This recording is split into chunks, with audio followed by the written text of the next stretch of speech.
今天我们来聊聊一个让全球超过8亿人夜夜辗转难眠的隐形杀手。你有没有这样的经历？凌晨2点，好不容易睡着，膀胱忽然像闹钟一样把你叫醒，你迷迷糊糊爬起来上厕所，回到床上刚眯眼，4点钟又来一次，一个晚上起来3、4趟，天亮的时候整个人像被卡车碾过一样，浑身疲惫，脑袋昏沉。你以为这只是年纪大了的正常现象，错了，大错特错。科学家告诉我们，夜尿频繁的背后藏着一个正在加速衰老的器官，而这个器官一旦崩溃，你失去的绝不仅仅是睡眠，更可怕的是，当科学家们顺着夜尿这条线索一路追查下去，他们竟然在一颗不起眼的绿色果实里发现了逆转这一切的惊人秘密。这颗果实不是什么稀有珍宝，你家楼下菜市场可能就有在卖，它就是青木瓜。但请注意，不是你平常吃的那种黄澄澄甜蜜蜜的熟木瓜，而是还没成熟的硬邦邦的切开来白色汁液会流出来的青木瓜。这两者之间的差异就像毛毛虫和蝴蝶，看起来是同一种生物，但体内的化学组成简直天差地别。为什么是青木瓜？它究竟做了什么？让我们从头说起。首先，你必须认识你身体里最沉默、最被忽视却最拼命工作的器官——肾脏。很多人觉得心脏最辛苦，毕竟它一刻不停地跳动。但你知道吗？你的2颗肾脏每天要过滤大约180公升的血液。没听错，180公升，那相当于差不多90瓶2公升装的矿泉水。你的全身血液每小时就要被肾脏完整过滤一遍，一天下来要过滤将近20到25次。肾脏就像一座永不停歇的超级净水厂，每一秒都在帮你筛选毒素，调节电解质，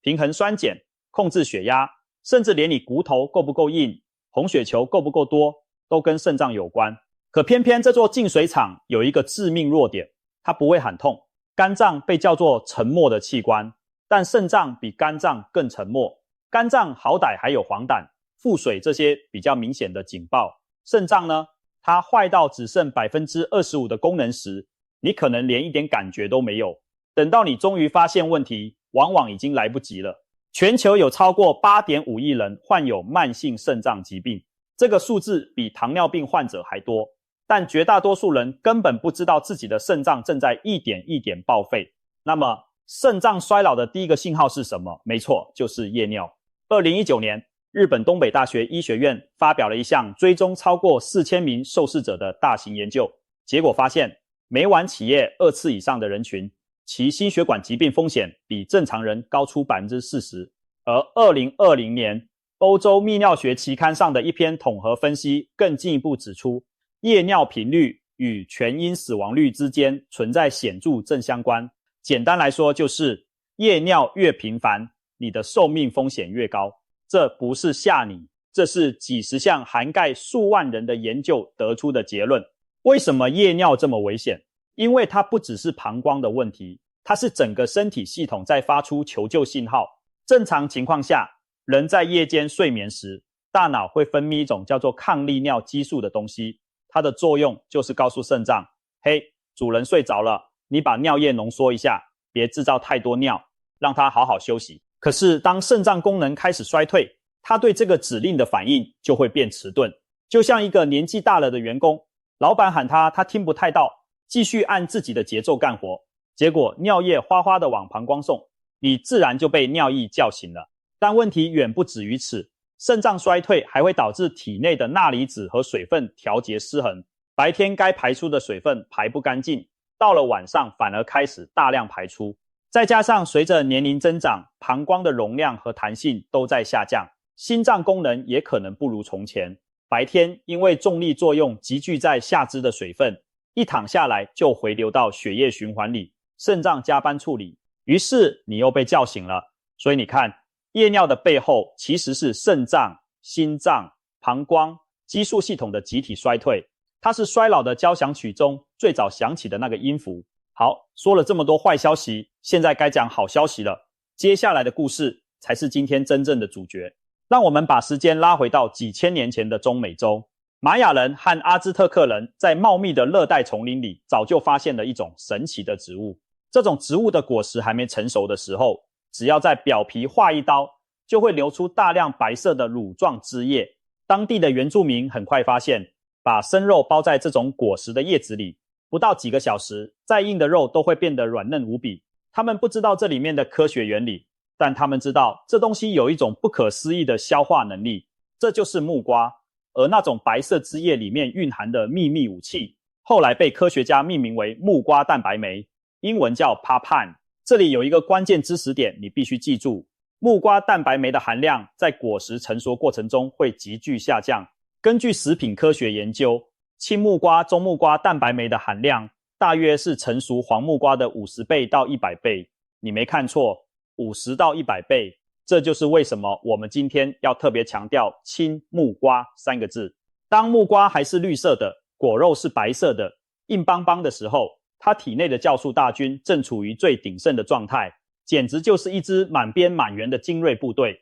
而一旦它变黄变甜，那支部队就解散了 90% 以上，剩下的只是糖分和纤维。那么木瓜蛋白酶跟你的肾脏到底有什么关系？这就要讲到一个非常重要的概念，慢性炎症。你可能听过发炎这个词，通常想到的是扭伤、红肿或者喉咙痛，但科学家们在过去20年里发现了一种更隐蔽、更致命的发炎形态，叫做慢性低度炎症。它不会让你红肿热痛，你根本感觉不到它的存在，但它就像一把文火，日复一日在你身体里面慢慢烧。烧什么呢？烧你的血管内壁，烧你的关节软骨，烧你的脑神经，最重要的是烧你的肾小管和肾丝球。2017年《自然评论肾脏学》期刊上的一篇权威综述指出，慢性低度炎症是肾脏纤维化和功能退化的核心驱动因素之一。翻译成白话就是，你肾脏之所以老化的这么快，很大一部分原因是它长期被这种你感觉不到的炎症侵蚀。肾脏里的过滤单元一个接一个被疤痕组织取代，就像一块海绵慢慢变成了石头，过滤能力当然越来越差。而木瓜蛋白酶最厉害的地方就在这里，大量体外实验含动物实验显示，木瓜蛋白酶具有显著的抗炎作用。它的机制并不是简单的消炎，而是透过分解血液中过量的纤维蛋白和免疫复合物，来降低整体的炎症负担。你可以把它想象成一支清道夫部队，专门在你的血管里巡逻，把那些引发炎症反应的垃圾蛋白质一一分解掉。当这些垃圾被清除以后，你的免疫系统就不需要那么亢奋，慢性炎症自然就降下来了，肾脏的压力也就减轻了。不仅如此，研究还发现木瓜蛋白酶能够改善微循环。什么是微循环？就是你身体里最细小的毛细血管里的血液流动。肾脏里全是毛细血管，肾丝球本身就是一团毛细血管球。如果微循环不好，肾丝球就像堵塞的塞子，过滤效率直线下降。木瓜蛋白酶通过降低血液粘稠度，分解多余的纤维蛋白，让血液流得更顺畅，肾丝球的工作效率自然就上来了。但青木瓜的本事还不止这些。2014年，奈及利亚大学的一个研究团队做了一个非常有趣的动物实验。他们用化学药物诱导大鼠产生肾脏损伤，然后分成几组，其中一组喂食青木瓜果肉萃取物。结果让人惊讶，喂食青木瓜萃取物的大鼠，其血清肌酐和尿素氮这2项肾功能关键指标都明显优于对照组。更重要的是，组织切片显示，青木瓜组大鼠的肾脏组织损伤程度明显较轻，肾小管结构保存得更好。研究者认为，这可能与青木瓜中丰富的抗氧化物质和木瓜蛋白酶的协同作用有关。说到抗氧化，这又是另一个必须展开的章节。你知道吗？你的肾脏除了怕炎症，还特别怕一种东西，叫做氧化压力。你可以把氧化压力理解为身体的生锈，就像铁暴露在空气中会生锈一样。你的细胞每天都在被一种叫做自由基的分子攻击。正常情况下，身体有自己的除锈剂，也就是抗氧化系统来对付自由基。但随着年龄增长，饮食不当、压力过大、睡眠不足，自由基的产生速度超过了抗氧化系统的处理能力，你的细胞就开始加速老化。而肾脏因为血流量极大，代谢非常活跃，所以它是氧化压力攻击的重灾区。青木瓜在这方面简直是一座宝库。首先，它含有极为丰富的维生素 C，每100公克青木瓜的维生素 C 含量高达60到70毫克，甚至比某些柑橘类水果还高。维生素 C 是人体最重要的水溶性抗氧化剂之一，能直接中和自由基。其次，青木瓜还含有大量的类胡萝卜素和多酚化合物，这些都是强效的抗氧化物质。多酚化合物尤其值得一提，因为研究显示，它们不仅能直接清除自由基，还能启动人体自身的抗氧化酶系统，相当于不仅帮你除锈，还教会你的身体自己制造除锈剂。2012年，一项发表在《食品与功能》期刊上的研究，测定了不同成熟度木瓜的总抗氧化能力。结果发现，青木瓜的抗氧化能力显著高于完全成熟的木瓜，原因就在于未成熟果实中的多酚含量远高于成熟果实。随着成熟过程中糖分的积累，很多抗氧化物质反而被分解或转化掉了。好了，现在让我们把这几条线索串起来。你的肾脏正在被慢性炎症和氧化压力双面夹击，功能在悄悄下滑，夜尿越来越频繁，睡眠越来越差。而睡眠不足又会进一步加剧炎症和氧化压力，形成一个恶性循环。而青木瓜这颗不起眼的绿色果实，同时具备了抗炎、抗氧化、改善微循环、辅助蛋白质代谢这4大能力，可以从多个角度同时切入这个恶性循环。但关键问题来了，青木瓜到底该怎么吃？这里面有非常多的讲究，吃对了是宝，吃错了不仅浪费，甚至可能出问题。首先也是最重要的一点，木瓜蛋白酶是一种蛋白质，而蛋白质最怕的就是高温。一旦温度超过60到70度，木瓜蛋白酶就会开始失去活性，温度越高，破坏越严重。所以如果你把青木瓜拿去大火爆炒、煲汤炖煮，那里面最精华的酵素就被你亲手杀死了。你吃下去的只是纤维和维生素，酵素的好处1分都享受不到。那该怎么办？在东南亚，泰国人和越南人早就帮我们找到了答案。你去过泰国的一定吃过一道菜，泰式青木瓜沙拉。这道菜的精髓就是生吃，把青木瓜刨成细丝，加上柠檬汁、鱼露、辣椒、花生碎、小番茄拌在一起。这种吃法几乎完美地保留了木瓜蛋白酶的活性。为什么？因为全程不加热，而且柠檬汁的酸性环境反而有助于木瓜蛋白酶保持稳定，因为这种酶在微酸性环境下活性最强。如果你不习惯泰式口味，也有其他方法。你可以把青木瓜切薄片或者刨丝，用简单的凉拌方式来吃，比如加一点醋、一点蜂蜜、一点芝麻油，拌成一道清爽的凉拌青木瓜，或者更简单，直接切块打成汁，加一点蜂蜜或柠檬调味。这些都是保留酵素活性的好方法。但你可能会说，我真的不喜欢生吃，我就是想煮着吃怎么办？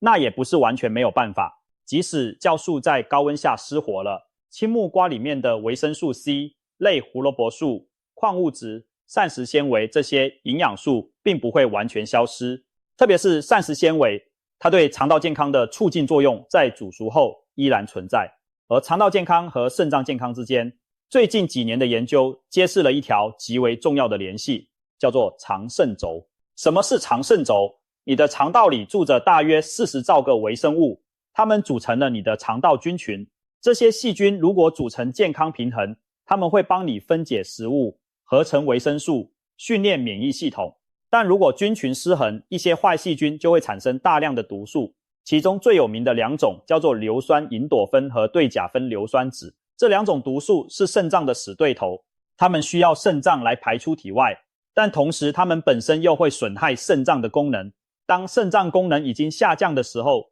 排不掉的毒素会反过来进一步破坏肾脏，这又是一个恶性循环。而青木瓜里面的膳食纤维恰好是肠道益生菌的最爱食物之一。益生菌吃了这些纤维，会产生一种叫做短链脂肪酸的东西，包括丁酸、丙酸和醋酸。短链脂肪酸对肠道黏膜有极强的保护作用，能够加强肠道屏障，防止那些有害毒素从肠道渗漏到血液里去。同时，短链脂肪酸本身就有抗炎作用，所以你看，即使你把青木瓜煮熟了吃，酵素没了，但纤维还在，它照样能通过肠肾轴间接保护你的肾脏。当然，最理想的策略是两者兼顾。比如你可以在中午吃一份凉拌青木瓜丝，保留酵素的好处，然后晚上喝一碗青木瓜排骨汤，利用纤维滋养肠道。这样一天下来，你同时从酵素和纤维两条路线对肾脏进行了双重呵护。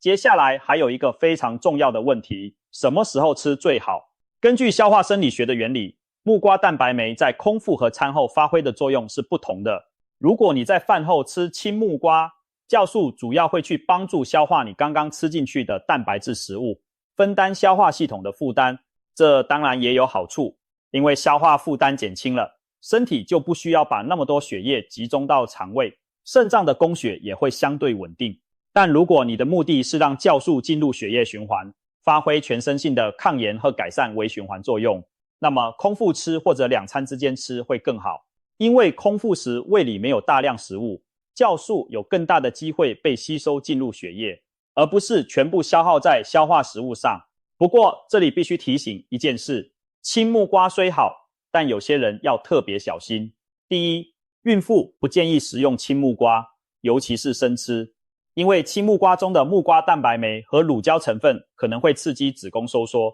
在传统医学中，青木瓜甚至被某些地区作为引产的民间偏方使用，所以孕妈妈们一定要避开。第二，对乳胶过敏的人要小心，因为青木瓜的白色汁液中含有天然乳胶成分，可能引发过敏反应。第三，正在服用抗凝血药物的人要谨慎，因为木瓜蛋白酶可能会增强抗凝血效果，导致出血风险增加。第四，如果你的肾脏已经有严重问题，比如已经在做透析了，那么任何饮食调整都必须先跟你的肾脏科医生讨论，因为青木瓜中的钾含量不算低，严重肾病患者需要严格控制钾的摄入。说到这里，让我们暂时离开青木瓜，把视野再拉宽一些，因为保护肾脏、告别夜尿这件事，光靠一种食物是不够的，你需要建立一套完整的生活策略。第一件事，也是最容易被忽视的，就是喝水的时间管理。很多人一整天不太喝水，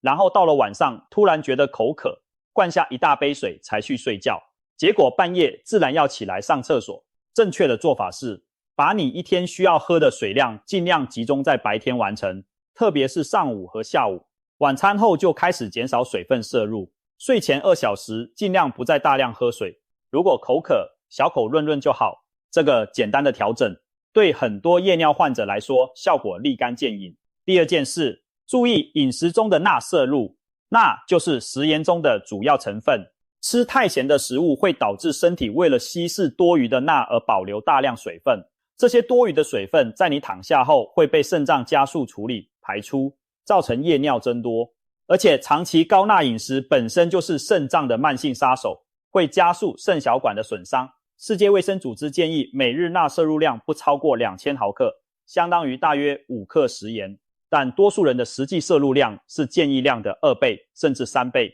第三件事，当心隐形的肾脏杀手。除了食盐之外，高糖饮食、过量的动物蛋白、频繁使用止痛药，特别是非类固醇消炎药，以及长期的高血压和高血糖，都是肾脏功能衰退的主要推手。很多人不知道，糖尿病是全球导致肾衰竭的第1大原因，而高血压排第2，所以控制血糖和血压本质上就是在保护肾脏。第4件事，睡眠姿势，这个很多人没注意到。如果你有下肢水肿的问题，白天水分积聚在腿部，晚上一躺平就回流，造成夜尿。一个小技巧是在傍晚的时候把腿抬高15到20分钟，让积聚的水分提前回流并排出，这样到了睡觉的时候需要排出的水分就少了很多。另外，有些研究发现，适度垫高上半身10到15度睡觉，也可能对减少夜尿有帮助。第5件事，也是现代人最缺乏的，运动。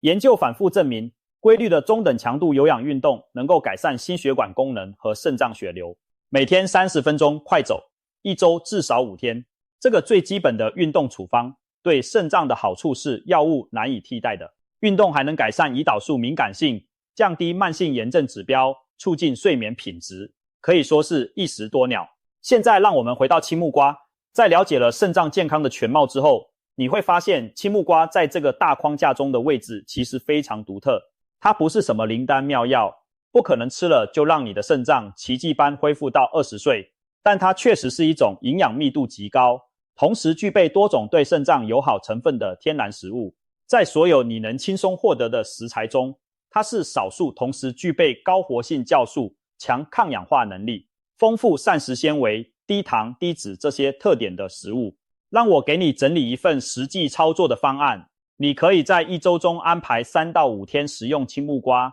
方式上，至少有一半的量采用生食或凉拌的方式，确保酵素摄入。每次食用量大约100到200克青木瓜果肉就足够了，不需要太多。记住，贵在坚持而不在量大。凉拌青木瓜丝是最经典也最简单的做法。把青木瓜去皮去籽后刨成细丝，加入切碎的蒜末，辣椒不吃辣可以省略，挤上新鲜柠檬汁，加一点鱼露或者酱油，一点点蜂蜜，最后撒上花生碎和香菜，拌匀就行。整个过程不超过10分钟，而且这道菜酸辣开胃，夏天吃特别舒服。如果你喜欢喝果汁，可以试试青木瓜蜂蜜柠檬汁。把青木瓜切块放进果汁机，加入半颗柠檬的汁，1大匙蜂蜜，适量的冷开水，打成汁就能喝。注意，一定要用冷水，不能用热水，否则酵素就被烫死了。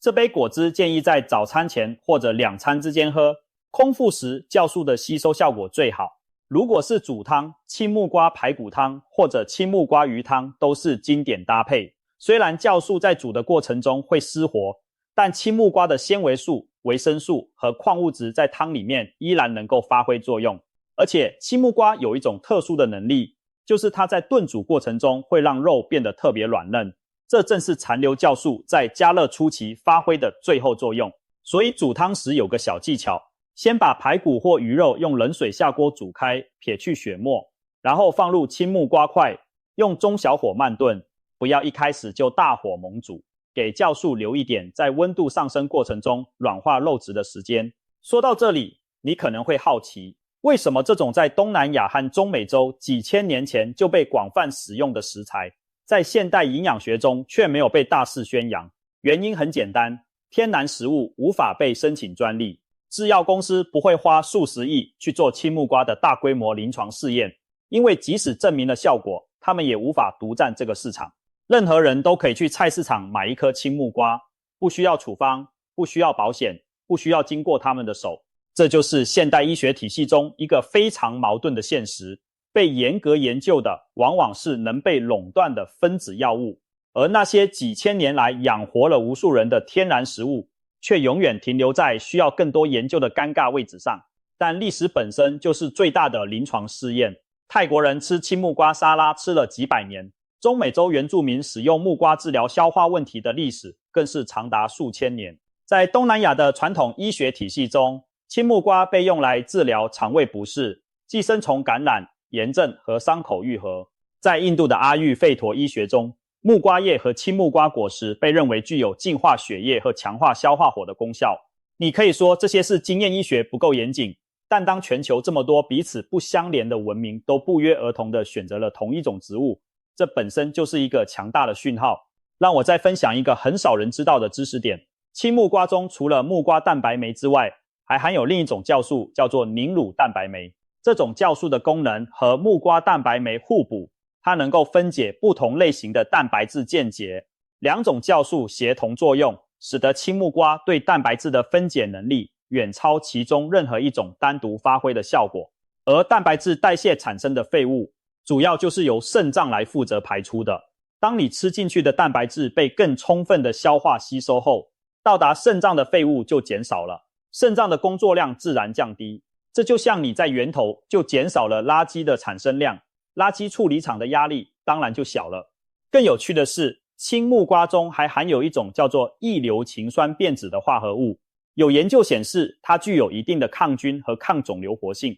虽然这方面的研究还处于比较早期的阶段，但它至少告诉我们，青木瓜的健康潜力可能远比我们目前了解的更深。好了，让我们做一个总结。今天我们从夜尿这个看似微小却暗藏危机的症状出发，一路深入到肾脏衰老的核心机制，包括慢性低度炎症、氧化压力、肠肾轴失衡、以及微循环障碍。然后我们发现青木瓜这种价格亲民的天然食材，恰好能够从多个维度同时对抗这些导致肾脏衰老的因素。它的高活性酵素能抗炎，改善微循环，它的抗氧化物质能对抗自由基，它的膳食纤维能滋养肠道菌群，通过肠肾轴间接保护肾脏。它的低糖低脂特性对血糖和血压的控制也很友好。但我必须再次强调，青木瓜不是药物，它不能替代正规的医学治疗。如果你的夜尿问题严重到影响生活品质，